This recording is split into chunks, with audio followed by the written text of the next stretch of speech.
बादल और राजा, दो घोड़ों की चुनौतियों पर काबू पाने की सीख देती प्रेरणादायक कहानी। बादल अरबी नस्ल का एक शानदार घोड़ा था।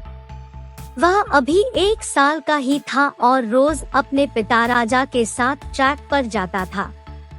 राजा घोड़ों की बाधा दौड़ का चैंपियन था और कई सालों से वह अपने मालिक को सर्वश्रेष्ठ घुड़सवार का खिताब दिला रहा था। बादल भी राजा की तरह बनना चाहता था, लेकिन इतनी ऊंची ऊंची और कठिन बाधाओं को देखकर उसका मन छोटा हो जाता और वह सोचने लगता कि वह कभी अपने पिता की तरह नहीं बन पाएगा। एक दिन जब राजा ने बादल को ट्रैक के किनारे उदास खड़े देखा तो बोला, क्या हुआ बेटा, तुम इस तरह उदास क्यों खड़े हो? कुछ नहीं पिताजी, आज मैंने आपकी तरह उस पहली बाधा को कूदने का प्रयास किया, लेकिन मैं मुंह के बल गिर पड़ा। मैं कभी आपकी तरह काबिल नहीं बन पाऊंगा। राजा बादल की बात समझ गया। अगले दिन सुबह सुबह वह बादल को लेकर ट्रैक पर आया और एक लकड़ी के लठ की तरफ इशारा करते हुए बोला, चलो बादल, जरा उसे लठ के ऊपर से कूद कर तो दिखाओ। बादला हंसते हुए बोला, क्या पिताजी, वो तो जमीन पे पड़ा है, उसे कूदने में क्या रखा है? मैं तो उन बाधाओं को कूदना चाहता हूँ जिन्हें आप कूदते हैं। मैं जैसा कहता हूँ करो, राजा ने लगभग डपटते हुए कहा। अगले ही क्षण बादल लकड़ी के लठ की ओर दौड़ा और उसे कूदकर पार कर गया। शाबाश, ऐसे ही बार बार कूद कर दिखाओ। राजा उसका उत्साह बढ़ाता रहा। अगले दिन बादल उत्साहित था कि शायद आज उसे बड़ी बाधाओं को कूदने का मौका मिले, पर राजा ने फिर उसी लठ को कूदने का निर्देश दिया।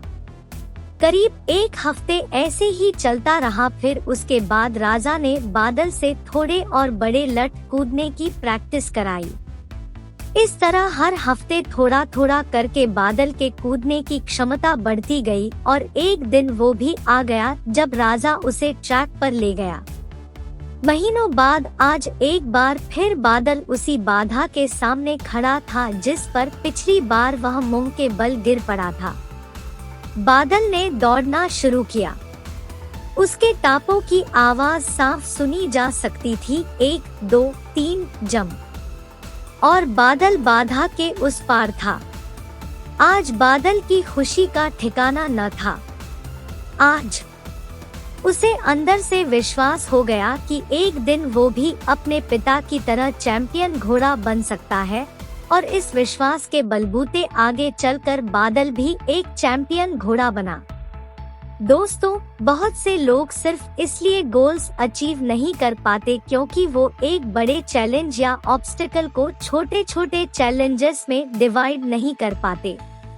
इसलिए अगर आप भी अपनी लाइफ में एक चैंपियन बनना चाहते हैं, एक बड़ा लक्ष्य हासिल करना चाहते हैं, तो सिस्टमैटिकली उसे पाने के लिए आगे बढ़िए। पहले छोटी छोटी बाधाओं को पार करिए और अल्टीमेटली उस बड़े गोल को अचीव कर अपना जीवन सफल बनाइए। Moral of the story is, जल्दी हार मत मानिए, बल्कि छोटे से शुरू करिए और प्रयास जारी रखिए। इस तरह आप उस लक्ष्य को भी प्राप्त कर पाएंगे जो आज असंभव लगता है।